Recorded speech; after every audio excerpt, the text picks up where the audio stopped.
Dígale al que tiene al lado, evalúa tus proyectos. Ahora el que tienes al otro lado, si es que lo tienes, evalúa tus proyectos. Miren, podemos asombrarnos al momento de considerar o hablar de proyectos, porque los hay de todos los tamaños, colores, duración, para todos los gustos hay proyectos. Ahora, entendamos por proyecto también propósito, meta, tarea, un fin a alcanzar. Y como he preguntado de manera recurrente en este año, ¿tienes proyectos? Levante la mano el que diga, yo tengo proyectos. Qué bueno. Algunos se sienten muy bien siendo empleados y su proyecto es alcanzar una pensión. Otros quieren tener su propia empresa, los llamados, una palabra tan de moda, emprendedores. Y eso también está muy bien. Muchos en el escenario familiar, y ahora es más notorio, no quieren tener hijos. Otros quieren tener un hijo. Otros, como dicen, la parejita. Ojalá nene y nena. Y muy pocos, pero también existen todavía media docena o más. Algunos sueñan con su propio equipo de fútbol. O de baloncesto, sí, para los más teniditos, ¿no? Con cambios.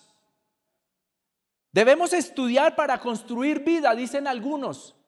Ayer precisamente nuestro hijo nos daba una buena nueva porque le hemos insistido que haga una maestría y ayer nos estaba contando al respecto. Y muchos dicen, debo estudiar para construir vida y algunos prefieren trabajar desde muy jóvenes.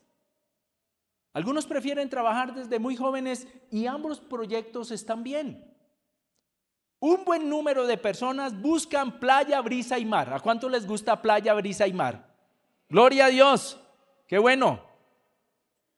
Aquí cerquita tenemos playas por si se le antoja. Y otros, como Nancy y yo, preferimos los lugares fríos, máximo templados. Nos encanta el frío. Y seguro aquí hay alguien que le encanta. A mí me gusta el frío. ¿Sí? Y los que les gusta playa, brisa, mar, arena, sal entre las orejas, gloria a Dios también. Eso está muy bien. Algunos quieren ser músicos. Otros quieren ser predicadores. A otros les encanta servir en la puerta, como decimos en la iglesia. A uno les encanta servir en la puerta y está bien.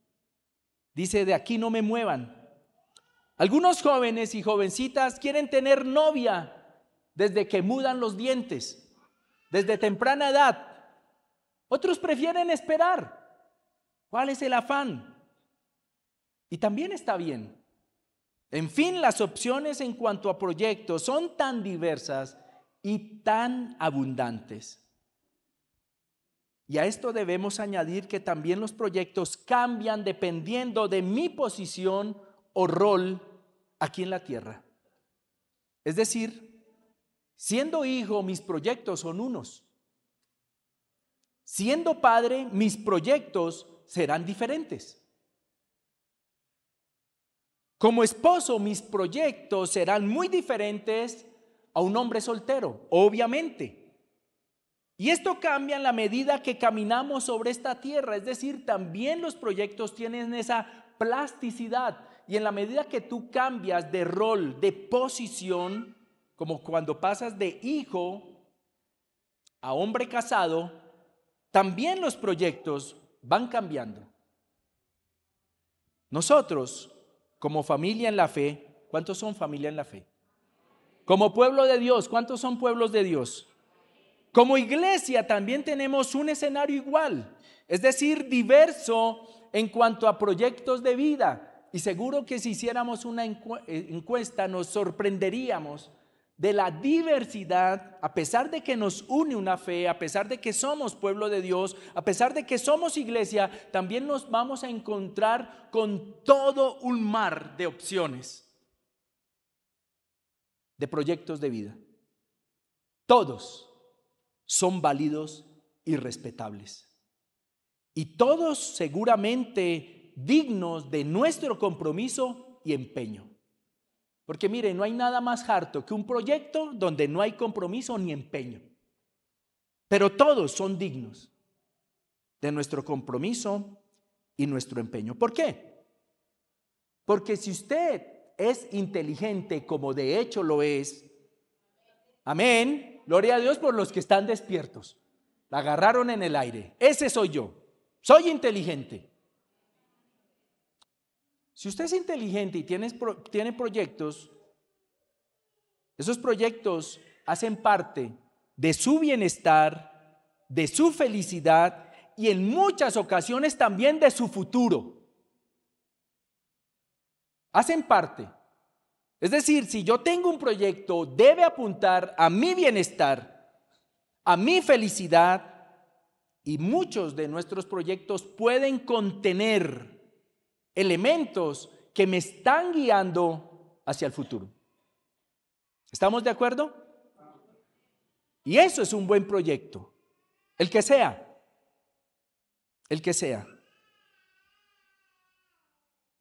Y quiero que juntos abramos la Biblia en la primera carta del apóstol Pedro, el capítulo 2, verso 9 al 10, un texto muy, muy conocido.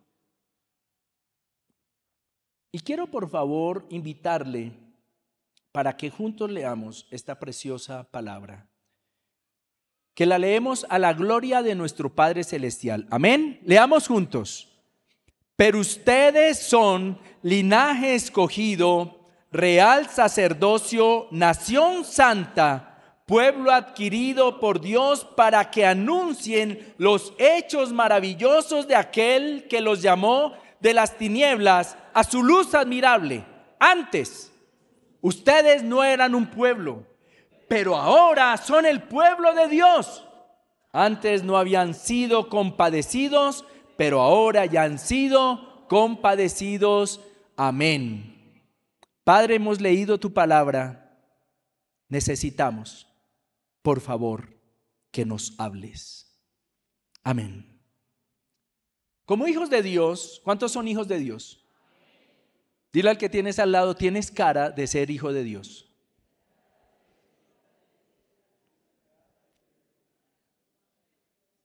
No sé qué añadió más, pero era solo eso. Tienes cara de hijo de Dios. Amén. Ahora, como hijos de Dios, aunque tenemos, óigame bien, por favor, aunque tenemos tan variados proyectos, y todos los tenemos, de lo cual acabo de hablar, existe un proyecto que todos debemos tener. Este proyecto es uno ineludible, que no depende de mi posición o rol en la tierra. Es decir, no importa si eres hijo, si eres padre, si eres sobrino, si eres madre, si eres casado, si eres soltero, si eres viudo. No depende de eso, no depende de mi rol ni de mi posición en la tierra. Depende totalmente de mi posición ante Dios. Y todos, absolutamente todos, los que declaran que Jesucristo es su Señor y Salvador, todos son hijos de Dios. Es importante recordarlo. Tenemos un nuevo rol, una nueva posición. Reitero y reafirmo, todos somos hijos de Dios. Y es vital que tú lo recuerdes y lo tengas presente para que esta reflexión que en esta mañana voy a compartirte la recibas. Es importante que tú te ubiques y digas, es cierto, soy hijo de Dios, soy hijo de Dios. Y sabemos que sobre todo lo maravilloso que ha hecho Dios por nosotros y en nosotros, Dios ha hecho algo maravilloso por ti y en ti. Su máximo hecho es darnos la salvación por medio de Jesucristo. Eso es lo más maravilloso que Dios ha hecho por ti. Y Pedro declaró en este texto que antes no éramos pueblo de Dios, y ahora lo somos. Que no habíamos recibido compasión, y ahora la tenemos. El texto es muy claro, dice: ustedes antes no eran pueblo, pero ahora lo son. Antes ustedes no habían recibido compasión y la han recibido. ¿Cuántos saben, creen y han sentido la compasión de Dios en sus vidas? Por lo tanto, el proyecto que a todos nos convoca, jóvenes, viejos, neófitos, es decir, aquellos que están apenas comenzando en los caminos del Señor, y a los que llevamos mucho tiempo, el proyecto que a todos nos convoca y une es precisamente anunciar, proclamar, contar, decir, declarar y todo lo que se le parezca la buena nueva de salvación. Y reitero, es un proyecto ineludible para quien se declara hijo de Dios. Es decir, ¿alguien puede evadirlo? Claro que puede evadirlo. ¿Alguien puede decir no me corresponde? Claro que puede decirlo, y a la vez tendrá que decir no soy hijo de Dios. No es negociable, no hay punto intermedio. Y es el único propósito en el que sí o sí debemos estar todos de acuerdo. No se puede negociar. Cuando tú lo entiendes desde esa perspectiva, fácilmente podrás aceptar: es cierto, sí o sí debo estar de acuerdo con el proyecto, con el propósito para el cual hemos sido llamados pueblo de Dios. Puede suceder que tú, como principiante en este camino, digas o te preguntes: ¿y cómo puede suceder eso? No soy predicador, no me siento preparado. Y sorpréndete, también puede pasar con los que llevamos mucho tiempo en este camino de salvación. Puede suceder que tú digas: ¿y cómo va a suceder? Quizá eso solo le corresponde al pastor o a los que vemos trabajan en la iglesia. Quiero reiterarte, esto es algo ineludible. Si tú dices que eres hijo de Dios, es ineludible. No hay manera de negociar, no hay manera de evadir, no hay manera de dejar de hacer. ¿Qué? Proclamar la buena nueva de salvación, que Jesucristo es el Señor. Por eso lo primero, déjate ver. Si tú te estás preguntando ¿cómo puedo hacer eso? Lo primero es: déjate ver. Entonábamos un cántico donde decíamos: quiero ser un altar para que otros puedan ver. Y quiero leer el mismo texto que leí, pero en otra versión, para explicar un poco más este punto. Dice la palabra, 1 de Pedro capítulo 2, verso 9, pero en la versión Nueva Traducción Viviente dice: pero ustedes no son así, porque son un pueblo elegido. Tú eres un pueblo elegido. Son sacerdotes del rey. Tú eres un sacerdote del rey. Una nación santa. Me encanta como lo dice. Posesión exclusiva de Dios. Hay una cédula que te identifica como colombiano. Y yo me siento muy feliz y orgulloso de ser colombiano. Pero Colombia no me posee. Quien me posee es Dios. Y yo soy posesión exclusiva. Piensa en eso, algo exclusivo de Dios. Ahora, por todo eso, por ser nación santa, pueblo elegido, sacerdotes del rey, por ser una posesión exclusiva, dice, por eso pueden, no cualquiera puede, por eso pueden mostrar a otros la bondad de Dios, pues Él los ha llamado a salir de la oscuridad y entrar en su luz maravillosa. Déjate ver. Me gusta mucho esta versión como lo manifiesta. Por eso pueden mostrar a otros la bondad de Dios. Es algo realmente maravilloso. Yo puedo mostrar la bondad de Dios. Y hay gente que dice, muéstreme la bondad de Dios. Y entonces comienza a mostrar los pajaritos y los arbolitos. Y eso está bien. Pero hay algo mucho más poderoso. Recuerden que estamos evaluando nuestros proyectos. Estamos evaluándolo. Y yo quiero que en esta mañana tú y yo nos evaluemos. Permítanme contarles una anécdota. A 2 casas del sitio donde parqueo, he visto en varias ocasiones a un joven de quizá unos 25 años entrar en la mañana con un hombre con el que parece ser su padre. Y entran con mucho mercado, mucha comida. De hecho, llevan una carretillita llevando mucha comida. Como son personas robustas, pensé, bueno, parece que les gusta bastante la tarea de comer, pero era demasiada comida. Y hace unos días, un lunes festivo que salía hacia mi trabajo, el muchacho se quedó mirándome y lo saludé con un sencillo buenos días.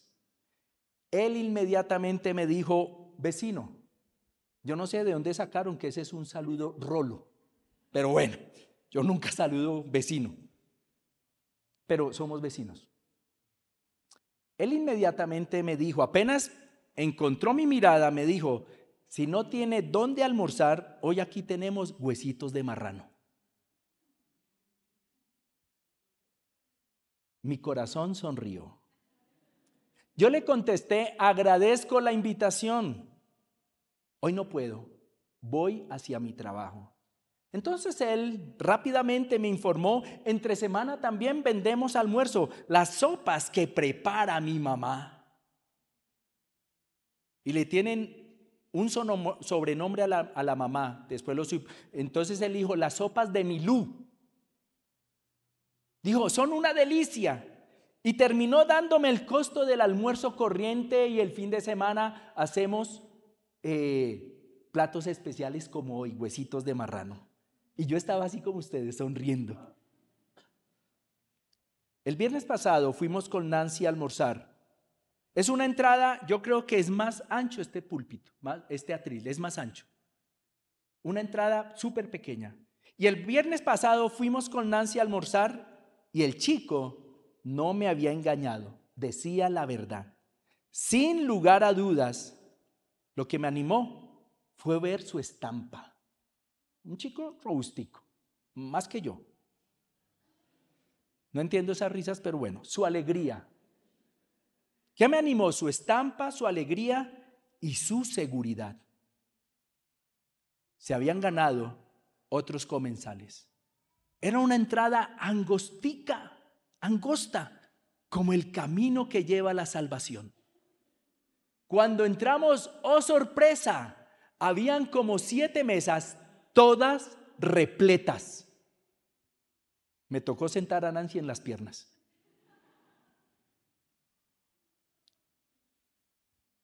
Pedí sopa de menudencias. Cuando yo tomo sopa de menudencias, dejo los huesos como para museo. Pero la otra sopa era una sopa de cuchuco de cebada. Y a mi alrededor todos estaban pidiendo sopa de cuchuco de cebada. Hacía mucho no sentía envidia. Me tocó pedir una sopa. Y todos me miraban como, ¿este flaco se va a comer todo eso? ¿Por qué les cuento esto? Pienso que la mejor muestra de la bondad de Dios hacia nosotros debemos ser nosotros mismos. Esa es la mejor muestra de la bondad de Dios. Este muchacho se esforzó por mostrarme el camino al restaurante. Y su estampa decía, mire que yo estoy bien alimentado. y estoy bien feliz. Me pareció una buena analogía para recordarte que la mejor muestra de la bondad de Dios hacia nosotros debo ser yo mismo. Lo que algunos llamamos testimonio. ¿Qué ha hecho Jesús en tu vida? Sin antes preguntarte, ¿Jesús ha hecho algo en tu vida? ¿Jesús ha hecho algo en tu vida? ¿Qué evidencia tienes de ser habitación del Espíritu Santo? ¿Qué evidencia tienes? ¿Qué cambios hay en tu vida? ¿Qué transformaciones ha hecho el Espíritu Santo en tu vida? Que tú puedes decir, hay evidencia en mi ser de que el Espíritu Santo ha trabajado en mi vida. Hay evidencia en mi ser de que Jesús es mi Señor y Salvador. ¿Qué ven otros en mi vida? ¿Qué les puede dejar un mensaje positivo y ojalá una invitación a querer conocer a Jesús y conocer el desarrollo de mi vida? ¿Qué ven otros en mi vida? ¿Cómo asumo los desafíos de la vida? ¿Cómo enfrento las adversidades? Y cuando tengo esos desafíos en la vida, cuando tengo esas adversidades, ¿de qué manera las vivo, las asumo? ¿De qué manera las tramito? Que otros tengan que decir definitivamente, Jesús está en la vida de esta persona. Les aseguro, la sociedad no busca personas perfectas, busca personas coherentes. Ayer mismo yo les daba testimonio en la reunión de jóvenes, a esos hermosos jóvenes, yo les daba testimonio de cómo fallé como padre en algunos momentos de la vida y cómo pude tener la oportunidad de pedirle perdón a mis hijos. Porque la gente no está buscando personas perfectas, sino personas coherentes, que lo que dicen lo viven, lo encarnan, lo manifiestan. Personas que indudablemente se equivocan y tienen la capacidad de pedir perdón, de enmendar sus errores, de como Zaqueo devolver lo que no era de ellos. Eso es lo que busca la sociedad.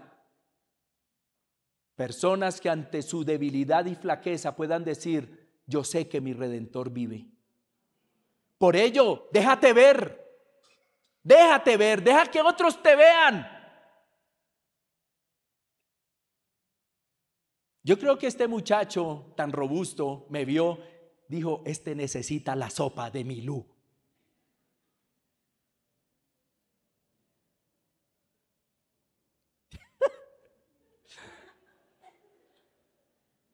Y es cierto. Ahora, no se trata solo de dejarme ver cómo ética y moralmente me comporto bien. Porque eso cualquiera lo hace. Sin Cristo tú puedes hacer una demostración de ética y moral correcta. No se trata de eso solamente, aunque lo incluye. El anunciar las buenas nuevas de salvación va más allá de esto. Y claro, nos dejamos ver. Nos dejamos ver. Y de alguna manera dejamos ver que Cristo ha transformado nuestras vidas. Y que el que robaba ya no roba más. El que mentía ya no miente más. Que el que odiaba logró perdonar. Pero mira, va más allá de esto. No es solo déjate ver, también es siente dolor. Mateo capítulo 9, verso 36, dice la palabra de nuestro buen Dios. Al ver Jesús las multitudes, tuvo compasión de ellas, porque estaban desamparadas y dispersas como ovejas que no tienen pastor. Siente dolor. ¿De qué manera vivo, o mejor, encarno el amor de Jesús por un mundo perdido? Recuerda, o quiero que sepas, que compasión también se puede decir padecer con. Eso es verdadera compasión, padecer con.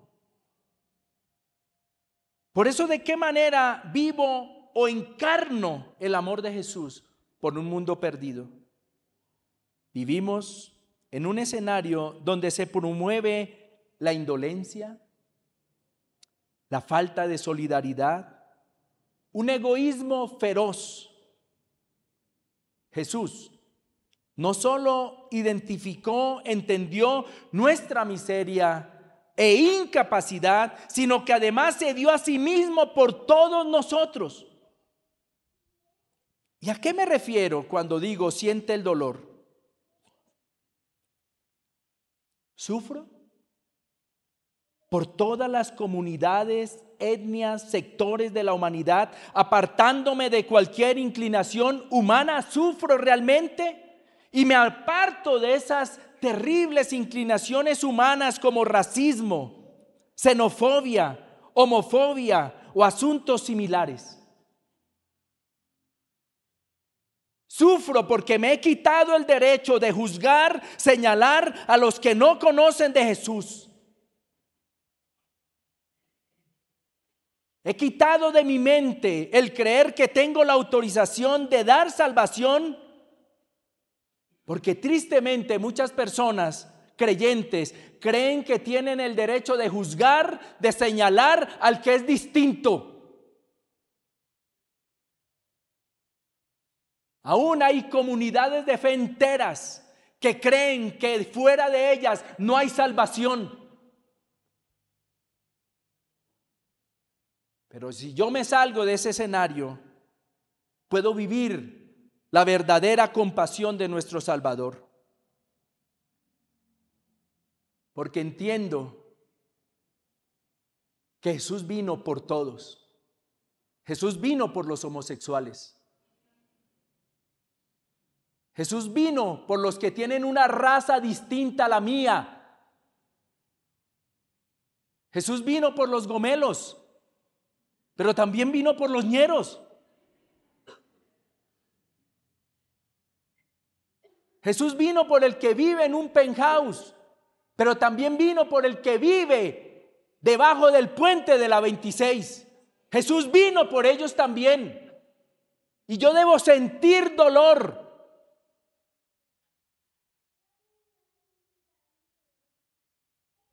Por eso yo no puedo comprender por qué las redes sociales se llenan de opiniones,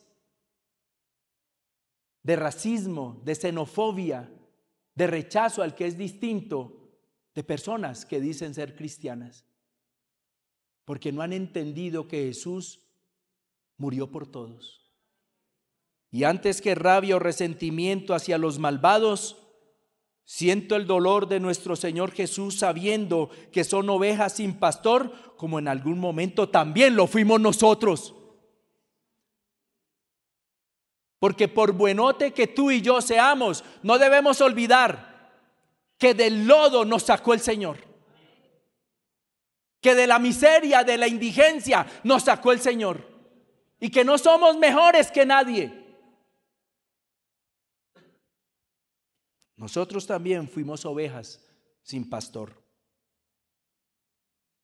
Ovejas sin pastor que no saben buscar por sí mismas los verdes y nutritivos pastos, que son incapaces de conseguir la vital agua pura para su supervivencia.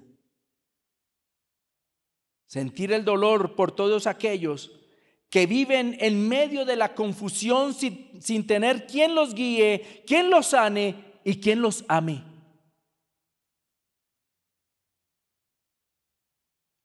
Ayer un chico que de vez en cuando viene a nuestra reunión de jóvenes, 4 veces se devolvió a abrazarme. ¿Sabes qué necesita este muchacho? Amor. Amor es lo que necesita. ¿Qué necesita el mundo?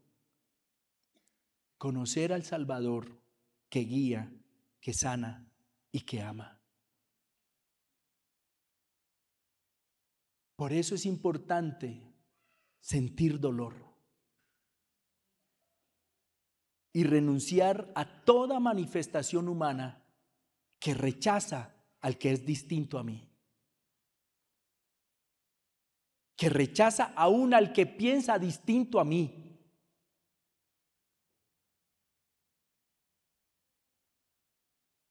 Todos fuimos ovejas sin pastor, pero bendito el Señor que nos llamó de las tinieblas a esta luz admirable.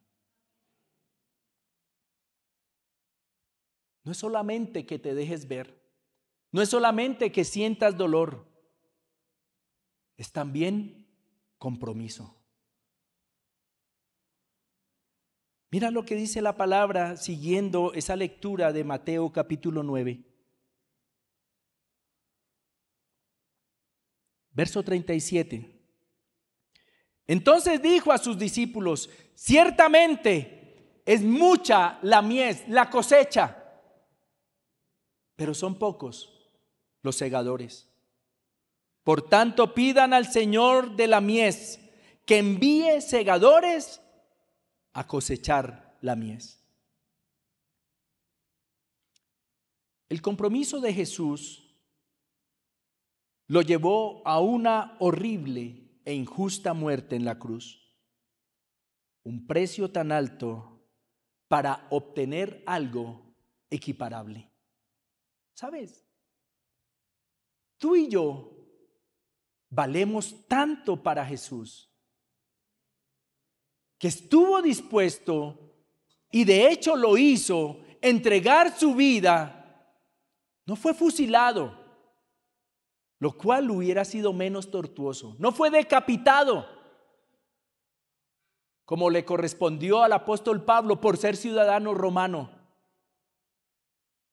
Le correspondió la más horrenda y terrible muerte. Donde yo trabajo, la gente manda a hacer cruces. Y a veces a la cruz le ponen la estampa, la figura de lo que la gente cree es Jesús. Y en estos días, uno de ellos me decía, mirando la estampita antes de soldarla, me dijo: Mauro, ¿y en esa época tenían eso, algo así como un pañal? Yo le dije: no. Muchos estudiosos creen que Jesús, cuando fue colgado, fue totalmente desnudo. Y quiero que te imagines el compromiso de Jesús, que soportó el dolor, la vergüenza, la humillación, que llegó a tal grado el peso del pecado y de la maldad de todos nosotros sobre él, que hubo un momento en que él declaró: Padre, ¿por qué me has abandonado?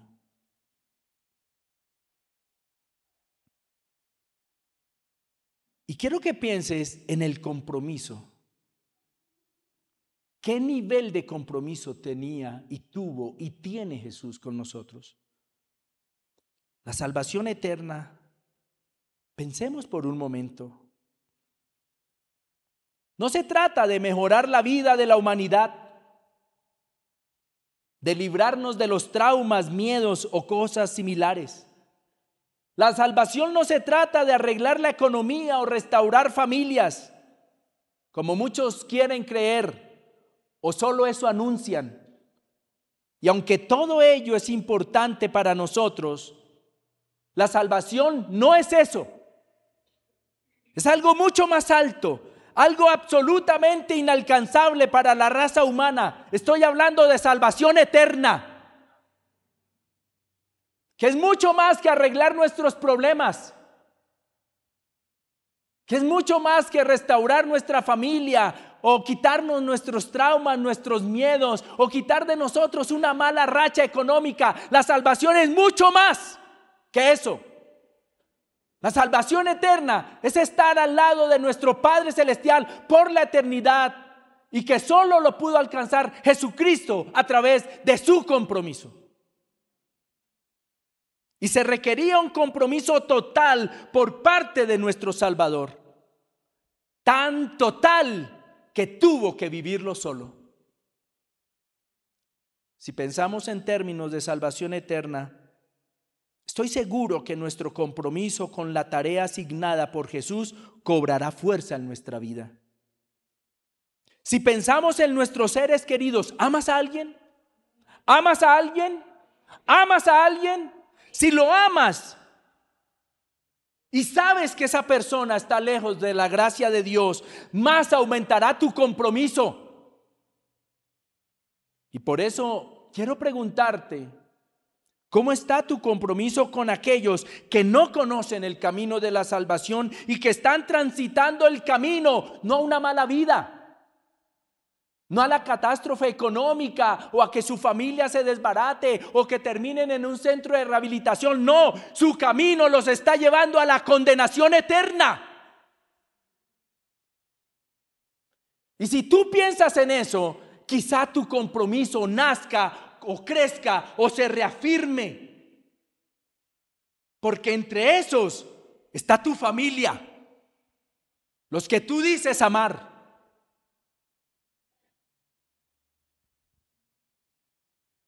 ¿Cómo está tu compromiso con aquellos que no conocen el camino de la salvación? ¿Qué estarías dispuesto a hacer? A hacer en tu vida para evidenciar que estás comprometido con la tarea. ¿Qué estás dispuesto a hacer?